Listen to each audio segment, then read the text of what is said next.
This is the city of Ayutthaya. This particular province is one of the worst hit areas of Thailand. This is about 100 kilometers, 60 miles north of Bangkok.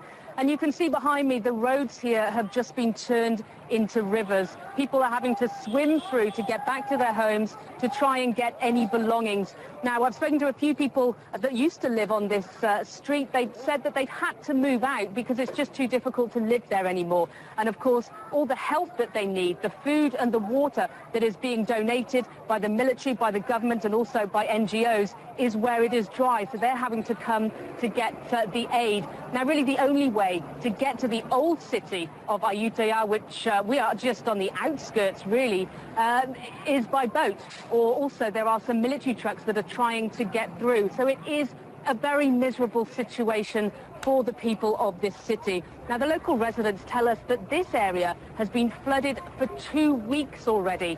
So obviously there's going to be a concern of disease. Any waterborne disease is going to be a big concern to people. Now, we spoke to one government spokesperson who told us that as long as there are no big storms, no typhoons in the near future, they believe that these waters might recede within a month.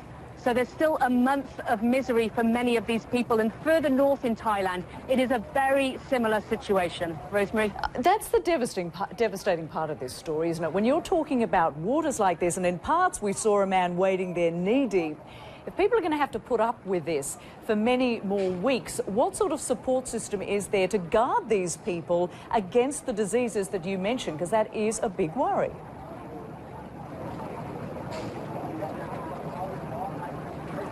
Well, certainly food and water we've seen has been provided for, and survival kits are being dropped from military helicopters to those areas that you just can't get to.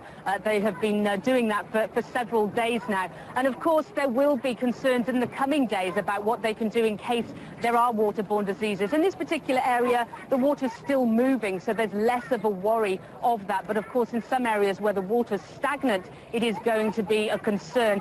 Now, the government spokesman I spoke to said that the Bhumibol Dam, which is in the northern part of Thailand where there have been heavy rains, has had to release some water. Up to 8 billion cubic meters a day are being released downstream. And of course, this is affecting these neighborhoods. More than 1 billion cubic meters is hitting Bangkok every day. But at this point, the officials hope that the inner city of Bangkok, the commercial district, the business centers, will be protected. But for days now, there's been a race against time to try and build up the flood walls, build up sandbags to try and protect that area.